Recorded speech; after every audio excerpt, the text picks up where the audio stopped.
నమస్తే, welcome to Suman TV. నేను మీ యామ్ని. ప్రస్తుతం మనతో ఉన్నారు ప్రముఖ ఆధ్యాత్మికవేత్త జ్యోతిషరత్న కోనాల భాగ్యలక్ష్మి రెడ్డి గారు ఉన్నారు. అమ్మతో మాట్లాడి మనకున్న సందేహాలను అడిగి తెలుసుకుందాం. అలానే ఈ మే నెలలో 12 రాశుల వారికి ఏ విధంగా ఉంటుంది ఈ విషయాలు కూడా అడిగి తెలుసుకుందాం. నమస్తే అమ్మా. నమస్తే అమ్మా. అమ్మ, మిథున రాశి వారికి అసలు మే నెలలో ఏ విధంగా ఉంటుందమ్మా? తప్పనిసరిగా అమ్మా, ముఖ్యంగా ద్వాదశ రాశుల వారి గురించి చెప్పుకునే ముందు తాకట్టులో ఉన్న బంగారాన్ని విడిపించి ఆ రోజు ఆన్లైన్ రేటుకే మేము కొంటాం. Sharma gold company. 24 నుంచి 31/5/2024 వరకు ఈ మాస ఫలాలు కార్యక్రమంలో మార్పులు చేర్పులు ఉంటాయి. గ్రహాల యొక్క ప్రయాణాలు ఉంటాయి. ఆ ప్రయాణాల గురించి తెలుసుకున్నాక మనం ద్వాదశ రాశుల వారి గురించి మాట్లాడుకుందాం. మొట్టమొదట మనకి మే 1వ తారీఖున గురుడు వృషభ రాశిలోకి ప్రవేశిస్తున్నాడు. ఆ తర్వాత మే 11వ తారీఖున బుధుడు మేషరాశిలోకి ప్రవేశిస్తున్నాడు. తర్వాత చూస్తే మే 14వ తారీఖున రవి వృషభ రాశిలోకి వృషభ సంక్రమణం జరుగుతుంది. ఆ తర్వాత మే 19వ తారీఖున శుక్రుడు వృషభంలోకి ప్రవేశిస్తున్నాడు. తర్వాత మే 31వ తారీఖున బుధుడు వృషభంలోకి ప్రవేశిస్తున్నాడు. అందువలన ఈ యొక్క గ్రహాల యొక్క గతుల వలన ద్వాదశ రాశుల వారికి ఉండేటటువంటి యోగాలు, మంచి అద్భుతమైనటువంటి అదృష్టాలు, వీటిలన్నింటి గురించి మనం పరిశీలిద్దాం. మిథున రాశి వారి గురించి మాట్లాడుకునే ముందు ఎప్పుడు కూడా భగవంతుడైనటువంటి ఒక మనకి ప్రయత్నాలకి చాలా చక్కగా శుభకరంగా ఉంటే మనం చాలా హ్యాపీగా ఫీల్ అవుతూ ఉంటాం. గురువు చూస్తే మిథున రాశి వారికి 12th హౌస్లోకి వచ్చాడు. అందువల్ల ప్రతిరోజు మానకుండా గురు బ్రహ్మ గురు విష్ణు గురుదేవు మహేశ్వర గురు సాక్షాత్ పరబ్రహ్మ తస్మై శ్రీ గురవే నమః. పోనీ అంత కష్టం ఏంటంటే శివాయ గురవే నమః అని అనుకొని రోజు మొదలు పెట్టండి. వస్తే చెప్తున్నాను నేను. తర్వాత విషయానికి వస్తే ఈ మిథున రాశిలో ఉన్నటువంటి మృగశిర 3-4 పదాలు, ఆరుద్ర నక్షత్రం 4 పదాలు, తర్వాత చూసినట్లయితే కనుక ముఖ్యంగా పునర్వసు ప్రథమ ద్వితీయ తృతీయ ఏ విధంగా ఉండబోతుందయ్యా అన్న విషయం మనం ఆలోచించినట్లయితే మిథున రాశి వారికి 4th హౌస్లో కేతు ఉన్నాడు. ఆ తర్వాత 7th హౌస్లో గోచార చంద్రుడు నడుస్తున్నాడు.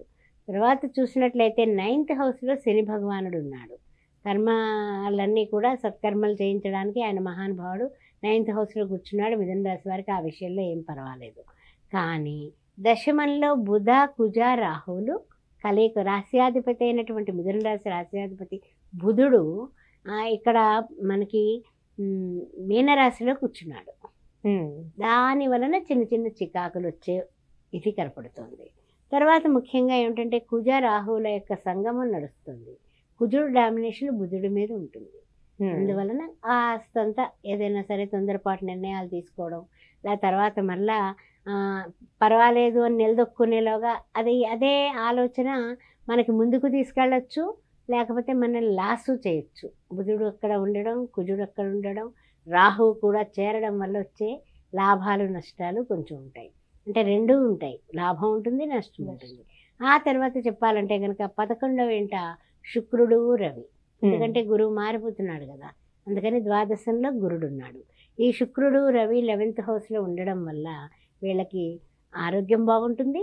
తర్వాత చూస్తే శుక్రుడు వలన కూడా సౌఖ్యాలు కూడా బాగానే ఉంటాయి. తర్వాత గురువు ఏమో ద్వాదశంలోకి వచ్చేసాడు కదా, మరి వచ్చేసిన తర్వాత ఏం చేస్తాడు అంటే కనుక ఆదాయాలకి అడ్డంకులు లేకపోయినా ఖర్చులు కూడా బీభత్సంగా చేసుకుంటూ ఉంటారు. ఆదాయం వచ్చినప్పటికీ కూడా ఎలా వచ్చింది అలాగే కనపడకుండా పోతుంది అంటాం కదా, ఈ చేత్తో వచ్చింది ఈ చేత్తో తెలియకుండా అన్నట్టు కాకుండా తెలిసినా కూడా మనం చూస్తూనే ఉంటాం, ఖర్చులు అయిపోతూనే ఉంటాయి. అంత బీభత్సమైన ఖర్చులు ఉంటాయి. అయితే ఏంటంటే కొన్ని విషయాల్లో పనులు వేగవంతం అవ్వడం వల్ల వీళ్ళు కాస్త ఉత్సాహంగానే ఉంటారు. కానీ వృత్తి ఉద్యోగ వ్యాపారంలో మాత్రం అంకిత భావంతో ఉండాలి. అది కంపల్సరీ అన్నమాట. అంటే చేద్దాంలే, రేపు చేద్దాం, ఎల్లుండి చేద్దాం, తర్వాత చూద్దాం, ఇలాంటి డైలాగులన్నీ కూడా మనకి డిక్షనరీ నుంచి తొలగించుకోవాలి, డిలీట్ చేసేసుకొని చేయాలి, ఇప్పుడే చేయాలి అని సంకల్ప బలాన్ని పెంపొందించుకోవాలి. కోర్టు వ్యవహారాలు కావచ్చు, రాజకీయం అయ్యుండొచ్చు, లేకపోతే ఏదైనా సరే పదోన్నతి గురించి కానీ, లేకపోతే ఏదైనా సరే మనకి మనం చేసినటువంటి క్యాన్వాసింగ్లో మనకి అభివృద్ధి రావాలన్నా ఏదైనా సరే వెంటనే తక్షణం అనుకుంటే ఇంకా చేయాలి. చేయాలి. కర్తవ్యం దైవమాన్నికం అన్నట్టుగా పట్టుదలతో ముందుకు సాగితే వీళ్ళకి విజయం వరిస్తుంది. ఆ తర్వాత ఇంకా ముఖ్యమైనటువంటి విషయం ఏమిటంటే కనుక కొన్ని విషయాల్లో అంటే ఏంటంటే అవసరాలని సమర్థించుకునే అవకాశాలు అయితే ఉంటాయి. ఖర్చు వచ్చేసింది ఎలాగా ఏంటి, మామూలుగా ఉద్యోగస్తులు ఉంటారు, వ్యాపారస్తులు ఉంటారు, వృత్తుల్లో ఉన్నవాళ్ళు ఉంటారు.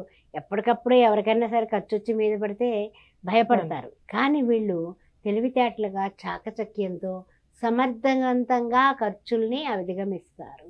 ఆ తెలివితేటలు అయితే వీళ్ళకి గురుడు మారి ద్వాదశంలో వచ్చినప్పటికీ కూడా శుభగ్రహం ఎప్పుడు కూడా పూర్తిగా చేటు చేయదు. ఖర్చులో ఉన్నప్పటికీ కూడా ఈ వీళ్ళకి పూర్తిగా చేటు ఏం చేయదు. అందువల్ల పర్వాలేదు. ముఖ్యంగా రవి ఆ తర్వాత శుక్రుడు కూడా 11th హౌస్లో ఉండడం వల్ల కూడా వీళ్ళకి ధనభావంలో తేడాలు పెద్దగా ఉండవు. అందువల్ల పర్వాలేదు, బ్యాలెన్స్ చేసుకుంటారు. తర్వాత విషయానికి ఏంటంటే కనుక బంధుమిత్రుల మధ్య మాత్రం ఇచ్చుకోవడాలు పుచ్చుకోవడాలు, ఒరే నాకు పంపి నాకు ఖర్చు ఉంది, నువ్వు ఇస్తావా నా డబ్బులు అని ఇచ్చుకునే పుచ్చుకునే వ్యవహారాలు అయితే బ్రహ్మాండంగా నడిచిపోతాయి. ఆ విషయంలో అయితే కనుక ఏ విధమైన పొరపచ్చాలు ఉండవు, బాగానే ఉంటుంది. కుటుంబంలో కూడా కొంచెం తగ్గుంటూ ఉంటే మంచిది. కారణం ఏంటి, నాకు అన్నీ తెలుసు, నేను కుటుంబంలో నేను గొప్పవాడిని, గొప్ప అమ్మాయిని, నేను పెద్ద పలానా ప్యాకేజీలో ఉన్నాను అని అహం దేహస్మి అనుకున్నారా, మీ కుటుంబ వ్యక్తులు మీకు సహకారం అందించరు. ఏకవాక్య పరిపాలనతో కుటుంబం అంతా ఒక త్రాటి మీద నడవాలి అనుకుంటే మీరు కంపల్సరీ కాస్త తగ్గి ఉండండి. మన ఇల్లు, మన అమ్మ, మన నాన్న, మన అక్క, మన చెల్లి, మన భార్య, మన భర్త, ఈ విధంగా తగ్గి ఉండండి. తగ్గి ఉండడం వలన మీకు సపోర్ట్ పెరుగుతుంది. అలానే ప్రయాణాలు వీళ్ళకి ఏ విధంగా అనుకూలిస్తాయేమో? ప్రయాణాల విషయంలో మాత్రం అమ్మ కొంచెము కొన్ని విషయాలు వాయిదా పడిన ప్రయాణాలు కూడా పూర్తి చేసేస్తారు. అందువల్ల పనులు అయితే పూర్తయిపోతాయి, వీళ్ళ ప్రయాణాలు సహకరిస్తాయని చెప్పొచ్చు. అలానే వీళ్ళు ఏమైనా ఒక వ్యాపారం ప్రారంభించాలనుకున్నా కానీ, ఇల్లు కొనాలనుకుంటే ఈ మంత్ చేయొచ్చమ్మా ఈ నెలలో? అసలు ఈ నెలలోని అంతా కూడానమ్మా బరాబరి ఉంది. అంటే ఏంటంటే అటు లేదు ఇటు లేదు అన్నట్టుగా ఉంది వీళ్ళకి. కాబట్టి ప్రస్తుతం ఈ నెలలో ఆలోచనలు ఆలోచించుకోండి. ఏమన్నా కూడబెట్టగలిగినటువంటి సొమ్ములున్నా, మార్పులు చేర్పులున్నా, ఏదైనా సరే బాగా మీ పెద్దవాళ్ళతో, కుటుంబ సభ్యులతో ఆలోచించి నిర్ణయం తీసుకోండి. ఎందుకంటే కనుక 100% మారిపోండి అని నేను చెప్పట్లేదు, కానీ బాగా ఆలోచించి నిర్ణయం తీసుకోండి. దానివల్ల మనకు లాభం కలుగుతుందా, వచ్చే ఇన్కమ్ ఏమిటి అనేది మాత్రం బరాబర్ ఆలోచించండి. అలానే ఇప్పుడు మిథున రాశి వారు ఎలాంటి పరిహారం చేసుకోవాలమ్మా మే నెలలో? మే నెలలో మిథున రాశి వారు చేసుకోవాల్సిన ఒక మంచి పరిహారం ఏంటంటే తప్పనిసరిగానమ్మా వినాయకుడికి ఉండ్రాళ్ళు నైవేద్యం పెట్టడం బుధవారం పూట, అది మానకుండా చేయటం.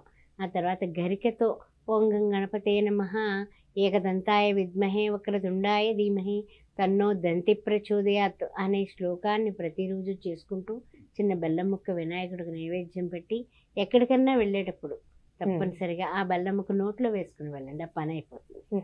చాలా చక్కగా తెలియజేశారమ్మా, ధన్యవాదాలు. శ్రీమాత్రే నమః.